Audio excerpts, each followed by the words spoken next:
Good morning and good afternoon for everyone. Today's webinar is about challenges on specific surface area analysis of cellulosic materials. It was a collaboration work with Imperial College and the University of Vienna. During the presentation, first, I will give you an overview about the specific surface area analysis and about the applied techniques during our study. And at the end, I will share the result and the challenges what we faced with during this study. Specific surface area analysis is relatively well-known measurement. There are plenty of publications about it, and specific surface area is a quite commonly measured property of solids. If you are not familiar with it, this standard document contains everything you need to know about this. And the most important is that BT indicates an equation, the method, which is applied to determine the specific surface area. So it's actually not a technique, it's just an equation, method for the BT, for the specific surface area analysis. UPAC classified the adsorption isotherms in 6 different types. For the BET, to apply the BET method, only the type 2 and type 4 is suitable. During the measurement, the inaccessible pores are not detected by any gases. And the BET equation is worked out for a specific relative pressure range, which is 0.05 to 0.3 relative pressure. Within this relative pressure range, you need at least 4 points to determine accurately the BT specific surface area. For the analysis, you can use any gas which will adsorb physically on the surface, so create a weak bond at the surface and can be desorbed by a decrease in pressure at the same temperature. Nitrogen at its boiling point is usually the most suitable adsorptive, but you can use other gases and vapors to determine the specific surface area by the BET method. In this standard document, there's a table which lists the frequently used adsorptives. And in this table, you can see that there's some organic vapors and some other gases as well, what you can use to determine the specific surface area. Octane, heptane can be also used at room temperature, which is a more sensitive compared with the liquid nitrogen condition, which is required for the nitrogen, argon, or krypton. Volumetric technique has a technical limitation. There's a lower limit of surface area at which the size of the relative error becomes unacceptable. So they suggest to use other gases or maybe other techniques. Besides this technical limitation, the conditions of the measurement could cause some structural changes in certain materials, like pharmaceutical hydrates will completely dry out, crystals might collapse under this condition, and some food materials release aroma compounds, which affects the analysis and the results at the end. The condition effect of the nitrogen volumetric measurement was studied in different studied by different research groups. This publication was done on the spray dry dispersion, which has a low glass transition temperature point. Therefore, nitrogen or krypton sorption measurement is not suitable to determine the specific surface area. Although IGC is an alternative technique to measure the specific surface area of this kind of materials because it applies ambient temperature and pressure, and due to the inert carrier gas flow, there's small risk for the structural changes. So that's all about the specific surface area. And now I will give an overview about the techniques what we applied. So we used volumetric nitrogen sorption instrument, and the model was the TriStar 3000. It has an external degassing device, what we used for the sample preparation. The measurement carried out at the liquid nitrogen condition. So the sample tube was dipped into liquid nitrogen. And this technique requires relatively high amount of sample in case of low surface area materials. The other technique that we also used was IGC, inverse gas chromatography. It's a carrier gas technique, and during the measurements, the conditioning was an in situ process. The software was allowed. The software is designed to run a conditioning just before an experiment. The temperature range of the instrument is from 20 to 150 degrees C, and it's very suitable for low surface area materials. And to determine an adsorption isotherm with inverse gas chromatography, you need a series of injection of an organic vapor, different concentration injections, and you can get the isotherm. The third technique what we used to measure the specific surface area of the cellulosic materials was the DVS, dynamic vapor sorption instrument. It's a gravimetric sorption technique that measures the rate and the amount of solvent sorbed and released by a sample. It provides also an option to set up outgassing, and it's an in situ process, and also has a wide temperature range from 5 to 85, but we measure the samples at room temperature. And it requires also a small sample amount. On the table, you can see that a summary of the 3 different techniques, the temperature. In case of volumetric instrument, it was a liquid nitrogen temperature, minus 196 degree, and then DVS and IGC is 25 and 25. The adsorptive gas in case of DVS and IGC was octane. In case of volumetric, it was nitrogen. The carrier gas in case of DVS and IGC was nitrogen. The duration of an experiment, excluding the conditioning time, was the longest in case of DVS due to the kinetic of sorption and desorption. It took much longer than the other 2 measurements. And the shortest one was the IGC measurement. It was a little bit less than 3 hours. So that's the summary of the 3 techniques and the conditions. And during the study, we investigated 3 different cellulosic materials. Crystalline powder, it was Avicel, pH 101, and we also investigated the cellulose nanopaper and a freeze-dried cellulose material, an aerogel.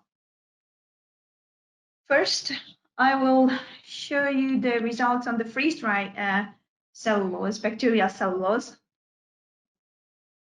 The first challenge we faced was during the packing of this sample into the sample tube of the volumetric instrument. This sample is quite fluffy, very light, so the gravity doesn't help to pack this sample into the tube. to the bottom of the tube.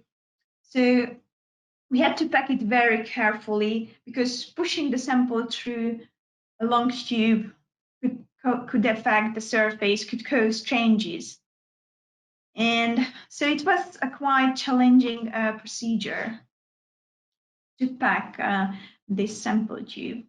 And we had to use relatively high sample amount, 15 milligram. In case of the DVS and IGC, the packing or placing the sample on the sample pen was much easier compared with the volumetric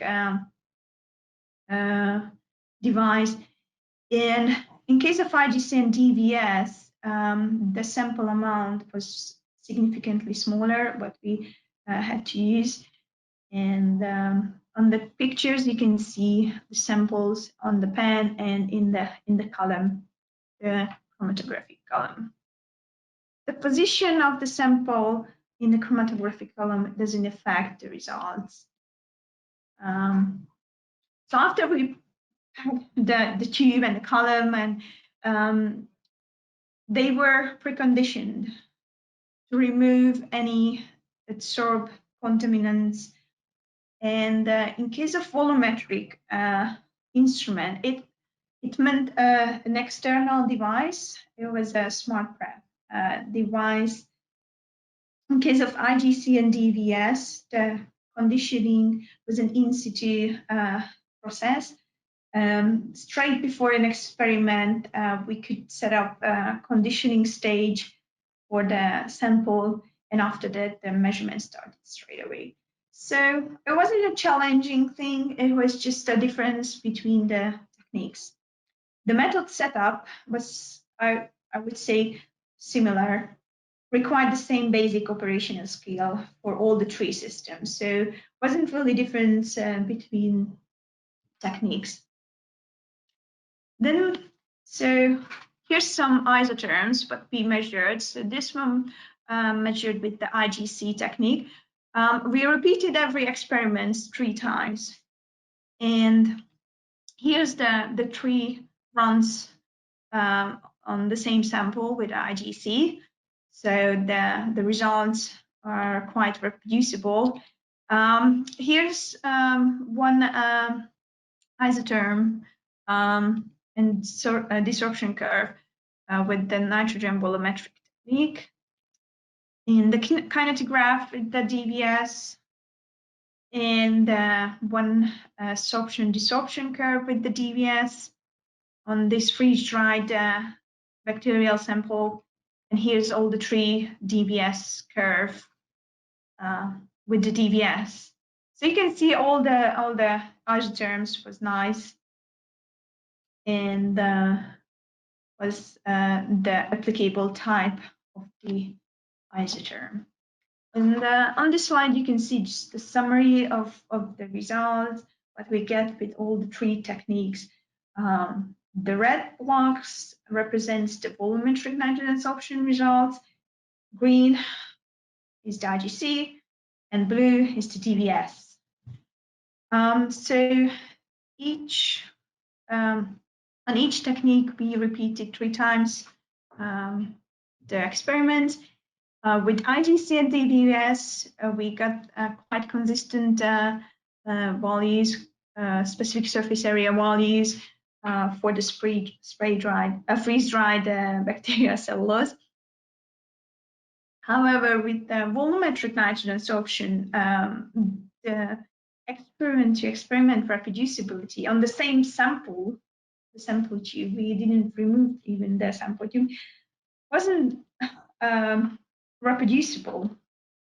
So we got different values from run to run, and there was quite a big difference between runs. So 30% decreases between the first and the second run.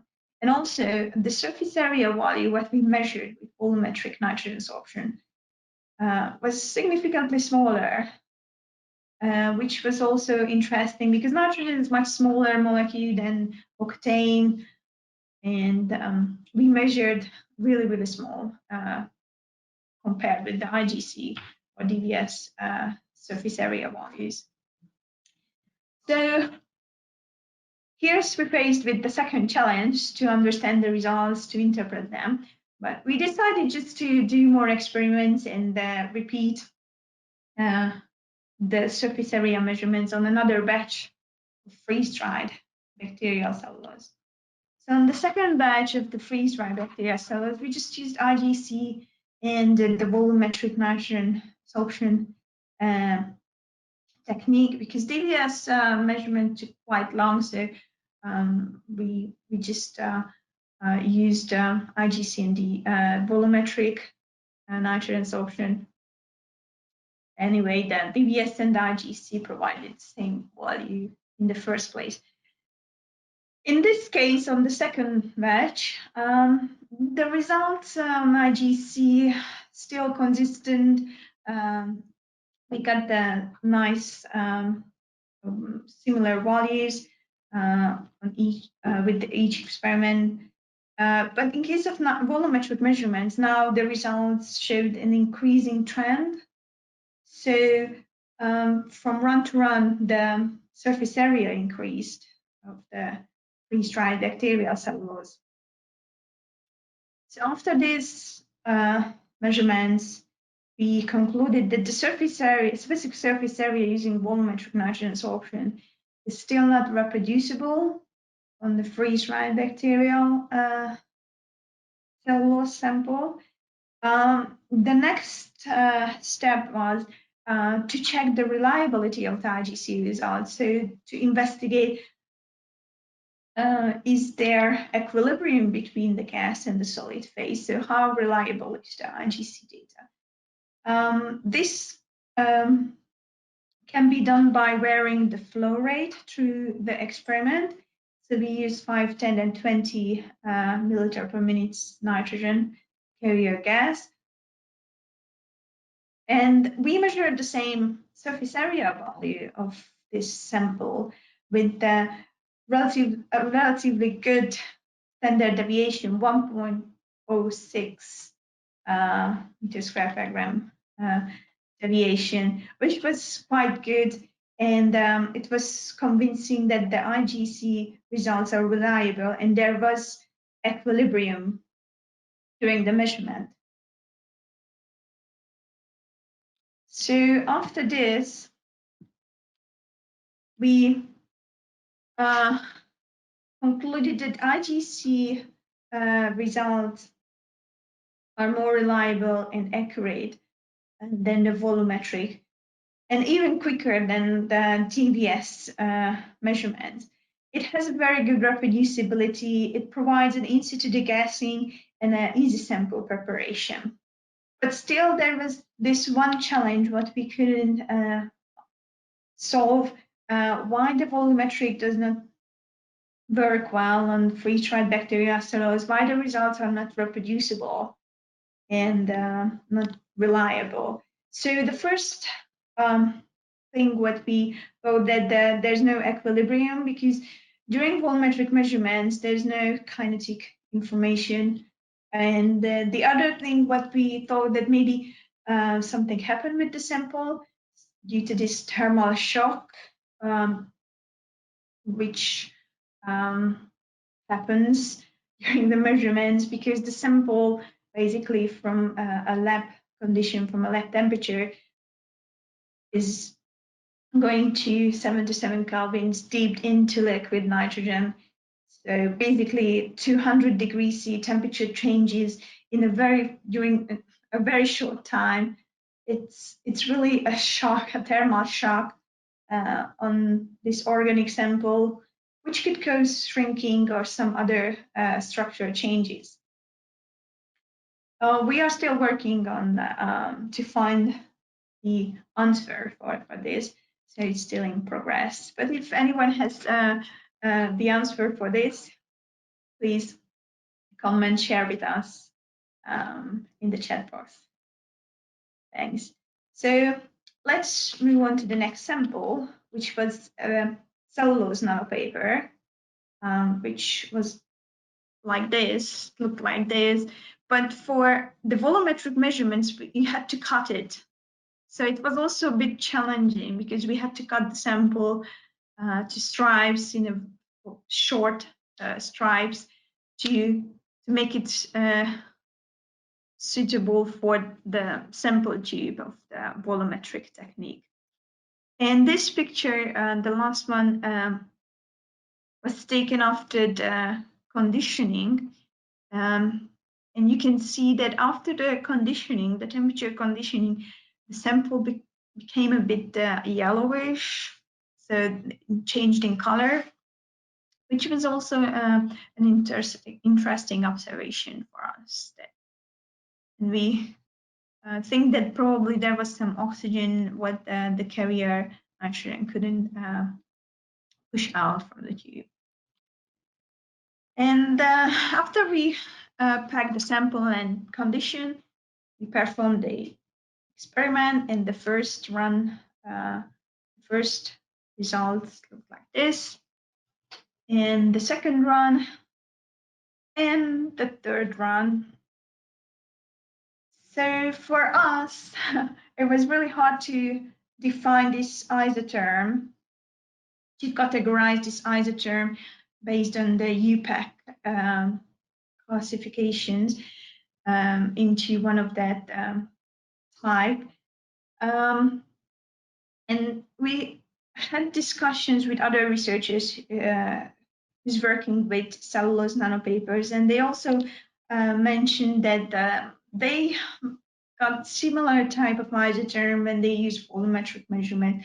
And yeah, it's a little bit interesting. And also what we observed that the adsorption curve is going down, so it has a negative slope. Basically, there's no really adsorption, which is very weird and interesting. But in some cases, there's a positive BET curve. So here came the third challenge to understand this phenomena, this type of isotherm, and how is it possible to get the positive BET curve even though the adsorption isotherm has a negative slope. So we checked equations and everything, how the volumetric technique calculates and determines the BET plot. And mathematically, it's possible. Although scientifically, I think it's impossible to use this kind of adsorption curve or this isotherm for BET, specific surface area analysis. So with volumetric, we didn't really report the values what we got for this cellulose nanopaper. We moved on to the next technique, IGC. To pack this nanopaper into the column was much easier. It doesn't require to cut the sample. You just need a piece to roll the paper and just push it into the column, and that's it.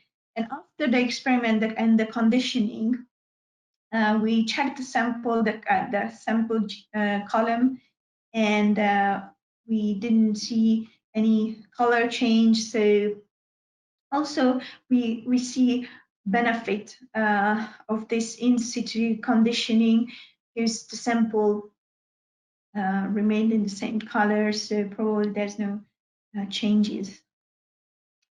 And here's an isotherm with IGC using octane. It's much nicer and has a positive slope since there's really adsorption of the octane molecules. And here's the BET plot, one of the BET plot. The surface area was 15.25 of this nanopaper. So in case of the nanopapers, we concluded basically that volumetric nitrogen sorption is not really applicable, maybe the dead volume in that tube or something else, the reason. But IGC is really applicable on this paper, and we get a very nice results and reproducible results. The last sample what we investigated, another cellulose It was an Evisol, a crystalline powder. It's mainly used in pharmaceutical industry as a binder for tablets, but it has also other applications. During the sample tube packing or the column packing, there wasn't any challenges. It was easy for all the techniques to pack the column or to place to the sample pan. Isotherms also looked nice with the positive slope. It's a volumetric and IGC. We used the same conditioning, 28 hours, 80 degrees C. And the results were really nice and reproducible on volumetric technique and also on IGC, inverse gas chromatographic technique. Slightly better reproducibility in case of IGC, what we measured, but I think both is quite good. However, to find the best conditioning parameters, the temperature and the duration of the conditioning was quite challenging in case of this sample Evisol. So in case of nitrogen sorption measurements, we use different preconditioning, 50 degrees C, 100 degrees C, 80 degrees C with different durations. And we get different BET specific surface area values. And then we apply the same conditioning in case of IGC, but the results were consistent with each conditioning parameters. So the challenge is really to optimize the conditioning parameter is in case of volumetric measurements. That's what we concluded and observed, because IGC results weren't affected with the different conditioning parameters. Probably because it's an in situ conditioning, and in case of volumetric is still an external process. The last results, what I'd like to share with you is the impact of the relative humidity on surface area. With inverse gas chromatography, we have a benefit to investigate the impact of the relative humidity on the different surface properties, because we can mix the carrier gas with water vapors to generate a different relative humidity, and we can measure the different parameters, surface area, surface energy under humid condition. So here's an example for a standard material alpha alumina sample. The reported surface area of this material is 2.95. With IGC, with zero relative humidity, it's also 2.95 if we use octane at 30 degrees C. If we mix the carrier gas with water vapors and we generate 50% relative humidity and we measure the surface area at the same condition, the surface area decreases a little bit, and with 90% relative humidity, there's even more significant decreases in surface area. So as humidity increases, the measured BET surface area decreases, because water competing for sites or blocking available surface area, and it affects the surface area, the specific surface area, the available surface area. So we determined which humidity level or what's the percentage of humidity which affects the Evisol surface area. So we measured the surface area from 0 to 90% relative humidity, actually and this background humidity. And we could determine an inflection point, basically where the surface area started to decrease. It was around 85% relative humidity. In case of this Evisol, the Evisol pH 101. So relatively quite high humidity compared with some other materials, like in case of magnesium stearate, we observed quite low 20% relative humidity could cause significant decreases in surface area. And here's our challenge summary table. Based on our experiences, we collected the different parameters and indicated yes if there was challenge and no if there wasn't any challenge on a certain technique.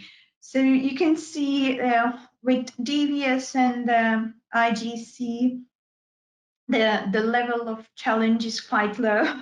We had only challenge in case of the nano paper when we placed the nano paper on the DVS sample pan. And in case of IGC, it's just an adsorptive probe gas, could be challenging on some materials. Volumetric nitrogen sorption technique for us seemed to be quite challenging on cellulosic materials in many ways. To understand the results, reproducibility, conditioning parameters, and so on. Packing was also quite challenging. So based on our results, DVS and IGC has have a low challenge, and volumetric quite high, has a quite high challenge. But overall, our conclusion is that the most applicable method for BET-specific surface area analysis depends on the sample. It's a sample-specific. We would not define a standard method for every sample. But in case of cellulosic materials, seems IGC and DVS is more applicable, so we strongly recommend it. And volumetric nitrogen sorption technique seemed to be a challenging technique for cellulosic materials. So we only recommend it for challenge-oriented researchers. And finally, thank you for your attention. And I'm happy to answer your questions. Thank you, Anett. That was really great. We've got a very active board here, so we've got a good few questions for you if you're happy to take them. The first question is, First question we have is, what is your experience in BET measurements of aerogels based on nanocellulose? I am working in this topic and I have challenges to avoid, including dead volume, because the bulb is filled with only 20 milligrams. Yeah, thank you for the question. Yeah, our experience is really that in case of volumetric measurements, it's really hard to pack and to place the samples into that bowl. I would really recommend sorption techniques. Because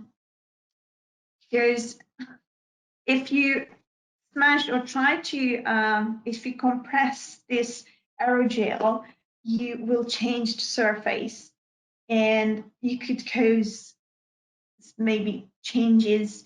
And at the end, you will measure a different sample, not basically what you'd like to characterize.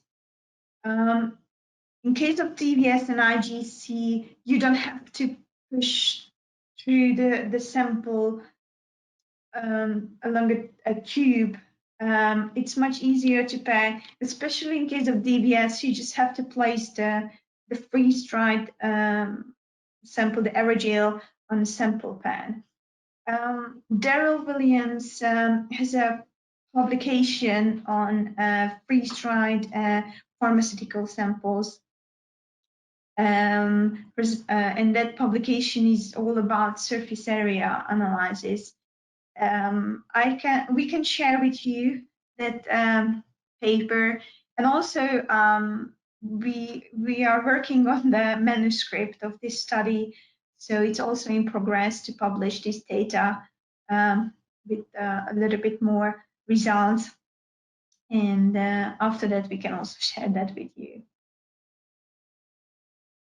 So I would recommend to use other techniques than volumetric.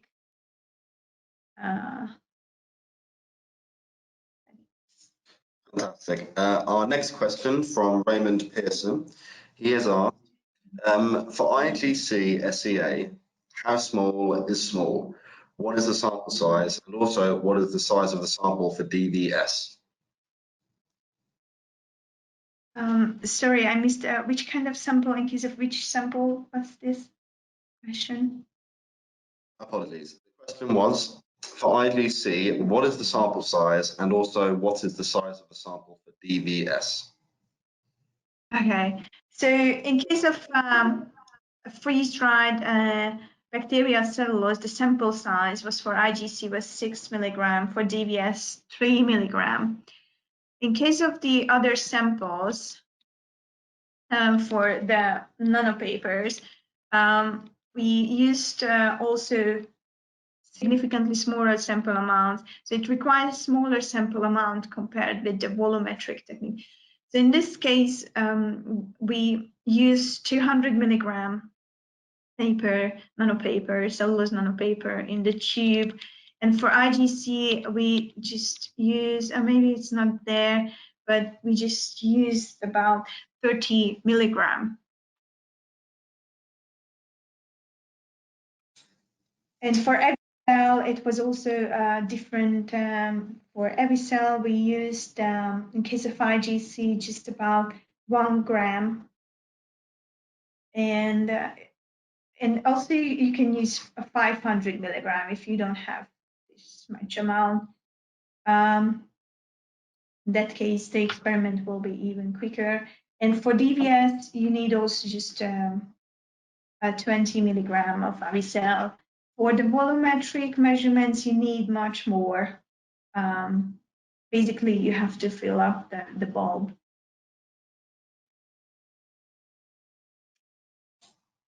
Was that enough? Or which kind of materials this person is interested?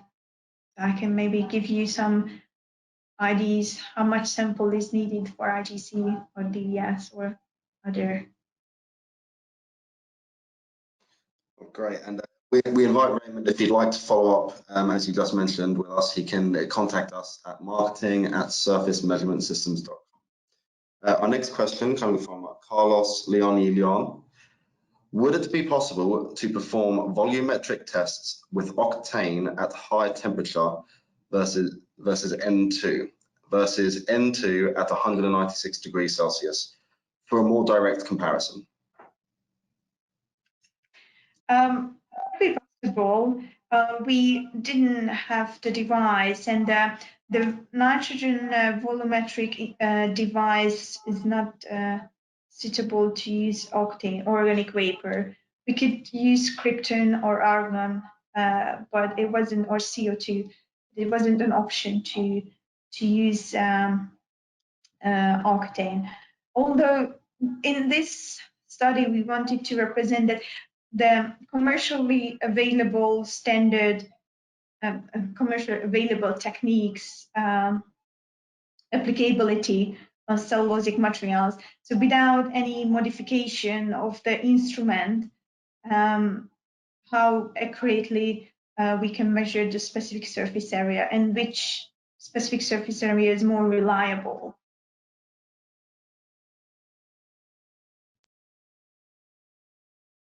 Okay, great. We had a question from someone who's now left, but it could be useful for the other participants to hear it. The sample preparations with freeze drying are notorious for poor reproducibility. This may come from a simple small difference in fraction of solid to liquid in the sample. Did you image the samples? No, we just had an image about the freeze-dried samples before the experiment, but after not. These samples were crystalline samples with not much pores in it, so we didn't really do that test. But thank you. Yeah, maybe it's something to consider about. Okay, we have a question coming in from a Shazad Sharif. He asks, nitrogen instruments have a conditioning system, vacuum and flow. Would the flow be very close to an IGC setup? In case of this external device, what we use, the flow also was quite close to the IGC because we use nitrogen with the same flow rate, what is in IGC or DVS, and we also use the same temperature in this conditioning outgassing device. Yes, we are aware that there's a vacuum type of outgassing device, but because we wanted to use the same conditioning in case of all the three devices, and vacuum is not an option for IGC. There's a vacuum DVS, so we could use vacuum, but for us it was the DVS standard DVS was more available to perform this study, and that's why we didn't really use the vacuum sample preparation, just the temperature treatment outgassing.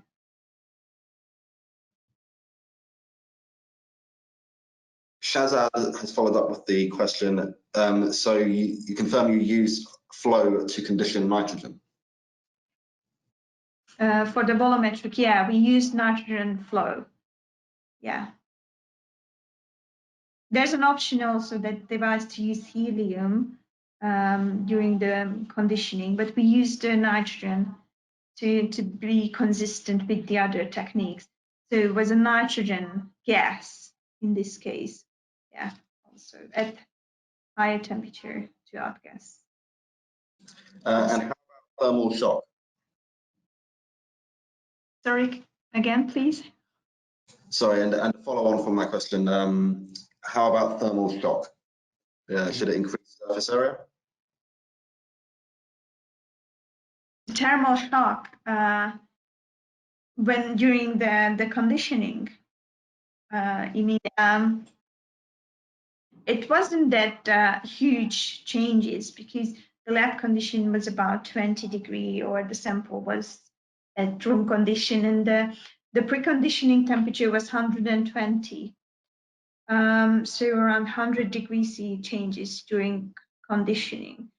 And of course, we at the end of the conditioning, we waited until the sample cooled down, and volumetric measurements, we performed the weight measurement. We weighted the sample tube after conditioning, and then we placed into the device, and then the sample tube was dipped into the liquid nitrogen as the experiment requires. So during that was the 200 degrees C temperature change, which could affect, I think, the sample, and there could be some changes. That's why we measured smaller surface area with volumetric in case of freeze-dried samples, because probably the sample was shrinking, or there was some, this maybe collapsed the structure. We can't really see what's happening inside the sample tube. Would love to. Yeah, so there's also publications, and even in this standard document mentioned that the measurement condition temperature could affect the surface area, the specific surface area. Especially in case of organic materials, it makes sense because they are not that rigid as inorganic materials. So the temperature has a huge effect on the surface properties, especially if it's a big temperature changes, 200 degrees C, for example. It could affect the structure of the organic sample and the properties of this organic material. And that surface area, what we basically measure at minus 196 degree at liquid nitrogen condition is the surface area which is not available or not accessible during at room condition, or the application condition of that solid material. And maybe it will not be that useful and informative as the DVS or the IGC results. That's also another thing what we might consider. Okay, one last follow-up from Sharif. He's asked, should thermal shock not fuse the sample, or would it crack the sample surface, and increase the sample surface area due to the crack from thermal shock? I think it depends on really the sample and the structure of the sample. So in case of the freeze-dried samples, it may be just the available surface. So due to the shrinking, maybe the less surface was available. So the crystal face is just closed, and then we measured significantly lower surface area of the freeze-dried bacterial cellulose using volumetric technique compared with IGC or DVS. So in case of this type of sample, since the surface area is much smaller at that condition, and in case of spray-dried dispersion, what that the publication studied, the glass transition temperature point of spray-dried dispersion is low. So when you expose this kind of solid materials to liquid nitrogen condition, there's a potential risk of structural changes because the material is going to its own glass transition point. So at the measurement condition, the sample is a different state than at room temperature. So that's why it's not accessible, the surface area of spray-dried samples with krypton or nitrogen sorption measurement.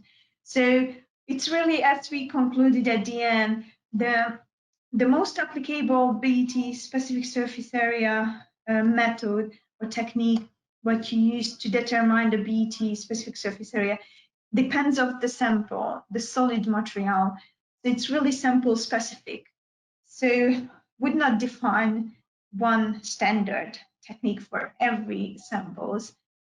Inorganic materials are more rigid than organic materials, which are more sensitive for temperature, for relative humidity, and so on. So there's a lot of factors.